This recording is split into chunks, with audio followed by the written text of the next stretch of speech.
Welcome to the Doctor's Mentor Show. If you believe that medicine is an industry and not a profession, if you enjoy submitting complex reimbursement claims, or you would do another residency just for fun, be advised, you're about to be offended. You should probably leave now.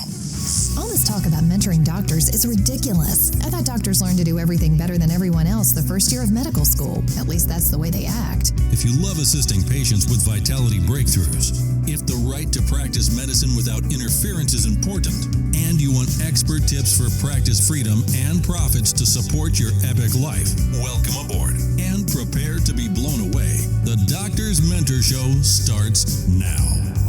Here's your host, Dr. Lori Barr.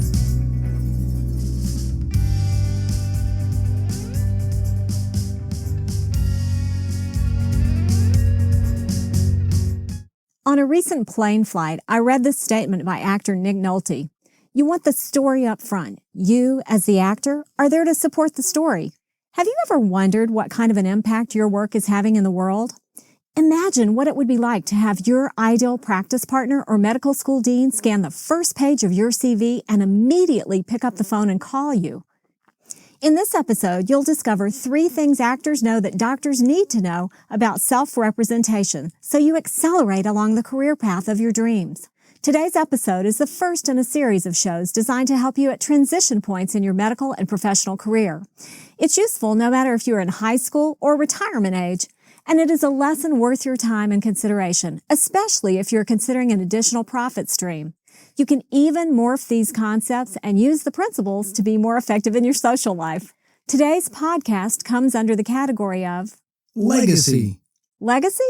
Legacy is what you spend your time and energy creating in the world.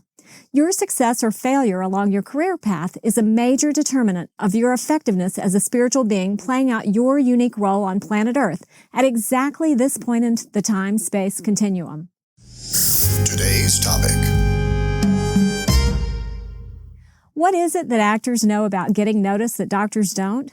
An actor who succeeds in the industry understands that what lands a role today is not what gets him noticed by the next director.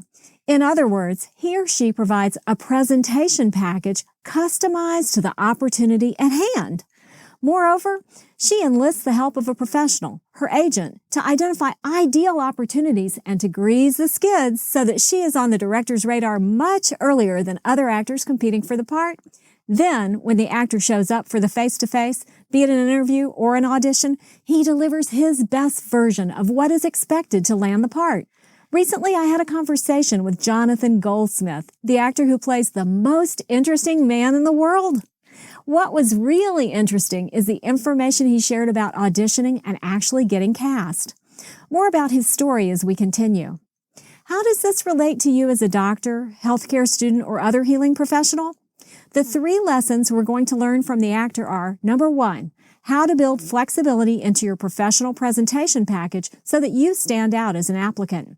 Number 2, how to enlist the help of an advocate that will work like the actor's agent on your behalf. And number 3, how to present yourself congruently and authentically so that you're exactly the person for whom they have been waiting. For the sake of today's discussion, your presentation package consists of your headshot, your curriculum vitae, and your public profiles on the web. Let's begin with how you inform yourself of available opportunities. The largest roadblock to professionals finding their ideal workplace or position is, you guess. That's right, take just a moment and give this one some thought. What makes finding anything in life hard? Did I hear you say not having enough time? No. What was that? Fear that if you pass up the opportunity in front of you, you won't have a better one? No. The largest obstacle that blocks a professional from finding their ideal workplace is that they don't know what they're looking for. If you don't take time to sit down and describe in detail what would be your ideal practice setting or educational setting, you will not see the opportunity, even if it shows up right in front of you. Now let's assume that you have taken that step, that you know what it is that makes it easy for you to be productive day after day. And what are the absolute deal breakers that you will not tolerate, no matter how sweet the deal sounds or how big the money pot is? Stop right now and see if you're prepared to go forward with the rest of this show. If you're stuck here, I know exactly how you feel. I remember how I felt finishing my fellowship. That was my fellowship in pediatric radiology. Do I go into private practice or academics? I'd experienced both environments. I'd done moonlighting as a resident and fellow, and I'd also been in academics. It was a time in medicine where there were lots of openings for pediatric radiologists. I was one of only 8 pediatric radiologists who completed my fellowship that year. Luckily, one of my mentors who had succeeded in academics and had successfully transitioned into private practice, Dr. Keith Hayden, taught me a surefire method of answering that question. I've formatted it into a decision tree to help you. If you need that tool to get you past this sticking point, go to www.thedoctorsmentor.com and join the community. Then look for the Career Path Decision Tree. I'll send you the tool and the supporting materials you need to decide on what you want quickly and with certainty. So what's the next step you take to find opportunities? Easy places to stay in the loop are by setting yourself up for alerts from the professional organizations in your specialty. For example, I get alerts for opportunities from the Radiological Society of North America, as well as the Society for Pediatric Radiology. Yet that may not be enough to find exactly what you desire long term. What you really need to do is connect with people who are already thriving in a work environment like the one you seek. Identify the ideal professionals with whom to partner, and also identify ideal practice settings. Then start leveraging the connections in between to get to know those folks. LinkedIn is a fantastic tool for doing your homework on professionals and workplaces. If you're in academics, ResearchGate is my go-to network for finding those scientists that would make great colleagues. Not on these networks yet? Here's where we need to step over to the actor again. Your public profiles may be the first introduction you have to the linchpin person who can serve as your advocate, and you may not even be aware that they're looking at your profile. Savvy actors know this and make sure they optimize every piece of information on their public profiles. The other document that serves the same function for the actor is the one sheet and the headshot. Search the internet for your favorite stage and screen star. Examine the headshot and make note of 4 characteristics. Number 1, attire. Number 2, hair. Number 3, complexion. And number 4, expression. The goal for the actor is to display a range of expressions and to give the director a good idea of the physical characteristics that will either support or detract if the actor plays the role. Now translate that into your headshot. You need to know what the successful doctors in the practice setting you desire expect to see in their colleagues. Go to the website for a practice or department that is desirable to you and study the pictures of the decision-making doctors there. Then muster your local resources to produce an excellent personal headshot or multiple shots if you're applying to a variety of practice settings in different regions. How do you find a great photographer in your area? Find locals in your town who have great headshots on their profiles and ask them who photographed them. And if you get uncomfortable in front of the camera, pick a photographer who can bring out your best. Most photographers are more than happy to be interviewed before you hire them. Spend the money to set up an appointment. These pictures are nearly as important as your wedding photos, so make an appointment to have yourself professionally prepared for the shoot. Take a variety of outfits in colors that complement your coloring and clothing styles that accentuate your most attractive features. Consider professional hairstyling and makeup that day. Guys, just a little powder, and you can even use cornstarch, will take the shine off your nose and forehead and save you retouching costs with the photographer. Most importantly, dress for the part you seek. If you want to be perceived as a doctor, then dress like the doctors dress in the practice setting you desire. If you aren't certain, do several shots, one looking more like a business professional, one more like a traditional white-coated doctor, one in business casual, and if appropriate, one that uniquely expresses something about you. For example, it's not unusual in Texas to see doctors in cowboy boots and hats. While actors will display a variety of expressions for their headshot in their portfolio, their profile pictures and main headshot almost always have a smile for the expression. Research continues to demonstrate that in live interactions and online, a smiling portrait creates more engagement than a serious portrait, and smiling where teeth show is better than a closed-lip smile. So how does that work? Well, smiling draws people to you, and it helps others relax. The most engaging type of smile, though, is the I know a secret look, or the knowing smile. You can see that smile on Jonathan Goldsmith's headshot online and also in the portrait of the Mona Lisa. So just to recap, your presentation package consists of your headshot or shots, your searchable internet profiles, and your CV, and it begins wherever anyone in your sphere of influence conducts a search for you, and the search reveals personal or professional information. Powerful points of engagement are your public profiles on professional society sites and on social media sites. You build in flexibility by strategically creating a portrait of yourself with your headshot and with words that tells your unique story. One thing about this, you never know who is looking at you and when they observe you. The most successful professionals live a personal life that is congruent with their professional and public image. Jonathan Goldsmith told me about reading for one audition and noticing a silver-haired guy in the back of the theater who seemed to be doing something else. While he didn't land the part for which he auditioned, he soon got a call to show up in another studio. He thought he was going to audition, and he was surprised when the secretary told him he already had been cast for a part in a Western, a TV Western. When he was ushered in to see the director, it was the same silver-haired gentleman who had been at the back of the theater. So the take-home point is, be congruent inside and outside of your practice environment. So now let's move on to your story. The one sheet is a required form of communication in the world of public figures. The one sheet is a required form of communication in the world of public figures. At an audition, each actor or their agent presents the one sheet and a headshot to the representative who is seeking actors. For speakers, the one sheet and headshot steer the media and marketing pieces that appear prior to a speaking engagement. If you treat the first page of your curriculum vitae like the actor's one sheet, you'll convince the reader of your CV to turn the page to learn more about your story more often than not. If you've ever been asked for your CV and realized you haven't updated it in the past year, raise your hand. If you've ever been asked for your CV and you have trouble finding a working copy on your computer, nod your head up and down. If you've ever longed for an easier way to document your experience and accomplishments, say yes. If you've ever wondered, who reads these things anyway, raise your hand. Now you're going to discover why most people's CVs are never reviewed more than a minute, and a foolproof method of getting yourself noticed immediately. Your curriculum vitae, or CV, is a comprehensive record of your professional legacy, or at least it is in Australia, Canada, and the United States.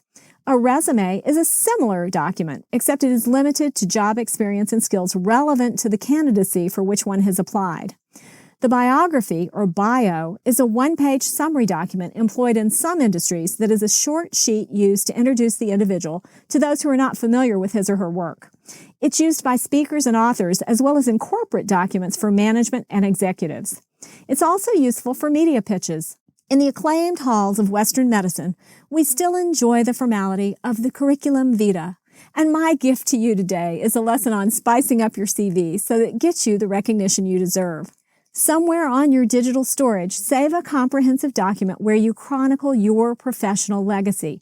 Everything you create professionally, put in this document.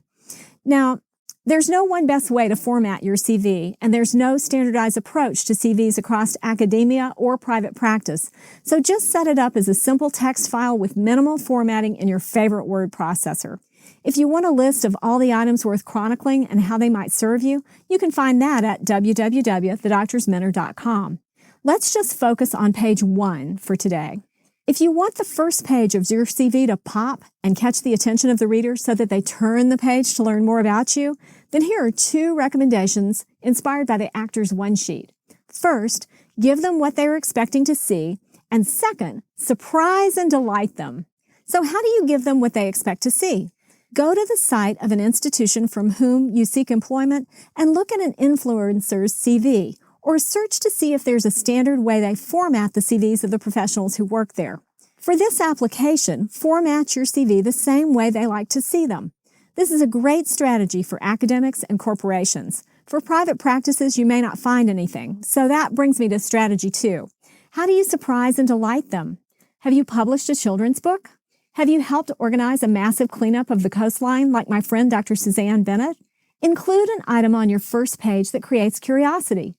It might be an award you got that was quirky. It might be someone unique with whom you trained. It might be the fact that you did graduate first in your class from Harvard or West Point. You're looking for something in your accomplishments that forces the reader to ask questions, and the only way they can get those answers is by interviewing you or turning the page on your CV. Something that makes the reader stop and say, wow, if he did this when he was 21, what else has he done? To make this most effective, do your homework about them and include a fact about you that is relevant to them. Remember, there are only a few instances in your educational path where one version of your CV will be sent to multiple institutions. All the rest of your career, what you choose to include on the CV you submit is your choice. You may customize it to fit the situation. So if you're applying for a position in Hawaii and you know the dean is an avid surfer and you're an award-winning surfer, can you see where it might be helpful to include the surfing info on the first page of your Hawaii CV, but not so much if you're applying for a position in, say, North Dakota? As you customize the remainder of your CV to the situation, realize that if you apply to a high-volume private practice, proving somehow that you have experience with high volume may carry more weight with decision makers than the fact that you're on a phacomatoses research team funded by an NIH grant in graduate school. You'll get more traction from your CV if you provide links to examples of your work or interesting media pieces that demonstrate how your work changed outcomes. It's easy to create a website where you archive this material as well. What type of website and where it is housed depends upon what purpose serves you. Let's save that for another episode of our show. So far, we've explored ways to create a presentation package that highlights you as the gift. Actors are masters of this, and the trick is to humbly and compassionately be and promote yourself as the gift you were intended to be in the world without developing an ego that gets in the way of the service you provide. Next, actors always have a list of reliable advocates to whom they can turn when they need an external source to boost credibility. Most of the time, they pay an agent to do this. Most professional actors also have a black book or Rolodex list of people they know, either personally or professionally, who will vouch for them. How do you build a list of advocates? First, be of service. And secondly, remember people's accomplishments. One of the most important skills you can master as an adult is the ability to remember something special about each person you meet, so that when you introduce them to another person, they can easily converse. That is a gift. Also, when you do a favor for someone, make a note of how you helped and the outcome. Next, when you introduce people, mention an accomplishment as you give the introduction. It gives people something to talk about besides the weather. Practice this skill everywhere in every form. Now, whether you are paying for an advocate like an attorney, agent, or mentor, or just asking a favor from an associate, make sure you are clear in what assistance you need. For example, never ask, "Can you write me a letter of recommendation?" Instead, ask, "Would you feel enthusiastic about writing me a great letter of recommendation for Harvard? With your expertise in hematology, it would really mean the world to me." That's an example. If they give you a hesitant answer or a flat-out no, that's perfect. You want to know ahead of time if they can't write you a great letter. And it's also a great opportunity for you to get the feedback you need to improve your performance and relationship with them. So swallow hard and acknowledge to yourself that rejection hurts, and then say something like, "Wow, thank you so much for really being honest with me. It's really important to me to continually improve performance in relationships. What specific recommendations do you have so that I continue to improve?" The more you practice open, honest communication with yourself and with other people, the faster you will propel yourself toward the outcomes you desire. You want to cultivate a relationship with your advocates so that when your name is being bantered about for the next position you desire, that someone advocates for you just like Jonathan Goldsmith's agent did for him when he was on the 3rd round of auditions for the most interesting man in the world. The agent received a call, and the representative for the marketing campaign said, "You know, they really like Mr. Goldsmith, and they really would like to cast a younger person in the role." The agent quickly countered, "Who in the world would believe that the most interesting man in the world is a young man?" After that, Jonathan got the role, and the rest is history. The third lesson we'll consider today from actors is how do you present yourself congruently and authentically so that you are exactly the person for whom they've been waiting. Successful actors do their homework. They practice the skills that provide them with flexibility. They rehearse the piece that works to their advantage for this audition, and they use all their talents and skills in the moments that count. So what does that mean? Before they show up for an audition, they know their own strengths and weaknesses and practice any skills necessary for the role that they may not have yet mastered. Then they take the provided information from the casting call and they research the production, the director, the producers, and the role so they understand in depth how that character thinks, feels, and acts. Rehearsal is different from practice. Practice is the act of building new skills so that you go from feeling awkward at something to feeling super about doing something. So like when a golf pro goes and plays the course before the tournament. So how do you research for your next interview? The internet provides a wealth of information. Study successful members of the division, practice, or department that you seek to join. How do they think, feel, and act? Notice how they present themselves at national meetings or on video. How do their publications read? Next, take an honest assessment of your own thoughts, feelings, and actions, and see how well aligned yours will be with theirs. Next, use your imagination to walk through your interview day. What questions are likely to be asked? How might you respond? Really act this out in front of a mirror. Notice any skills you need to practice, like shaking hands or smiling or sitting in an open position rather than a closed position with your arms crossed and your legs crossed. Practice that. Then, in the moment, when you're in the interview, because you have done your homework and practiced little skills and rehearsed your performance, be flexible and infuse a little bit of humor and humanity into the process. You'll be amazed how your interview just gets better and better when you give yourself the gift of preparation. When Jonathan Goldsmith was ushered into the silver-haired director's office, he learned he'd been cast as a cowboy for a TV show. The interview went well, and as he was leaving, the director said, "Oh, by the way, you can ride, can't you?" Jonathan smoothly answered, "Like the wind." The truth was, he hadn't ridden a horse since the Shetland pony he'd ridden at a birthday party as a child, yet he felt confident he'd have time to train himself before the shooting began. Well, you know how that goes. Life got in the way, and the first day of the shoot, Jonathan showed up and read the script that his character was supposed to vault onto the horse and ride into the night. The horse, Jonathan, and the director were surprised when Jonathan got on the horse and couldn't stop him from running around in circles in the same direction. Jonathan said every time he passed the director, he'd say, "Like the wind, huh?" What's the moral? Don't overstate your abilities. Be honest and express a willingness to learn and a plan for gaining skills you lack before the time of your employment. Better to underpromise and overdeliver than vice versa. So now you know 3 techniques successful actors employ to get noticed that most doctors and other professionals don't. The question is, do you trust yourself enough to put them to use? If you do, you'll be amazed how much more you smile and laugh as you contemplate the next steps in your career. Your next step. Number 1, if you aren't sure what kind of a professional setting is the next right step for you, go to thedoctorsmentor.com and join the community and download the Career Path Decision Tree. Number 2, assess and update your CV, headshot, and any digital representations of you online.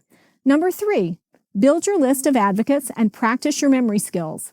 Number 4, practice asking questions more specifically, especially regarding recommendations. Number 5, assess your personal and professional skills and practice what needs to be practiced. Number 6, use your imagination to rehearse your interviews in front of a mirror. Number 7, lighten up and have fun the day of the interview. A little humor and lightness goes a long way, especially in dark places. There's more to explore at thedoctorsmentor.com. Are you stopping at a hospital? Hello? Don't you know that hospitals are one of the sickest places on the planet? Don't touch anything in there and get out as fast as you can.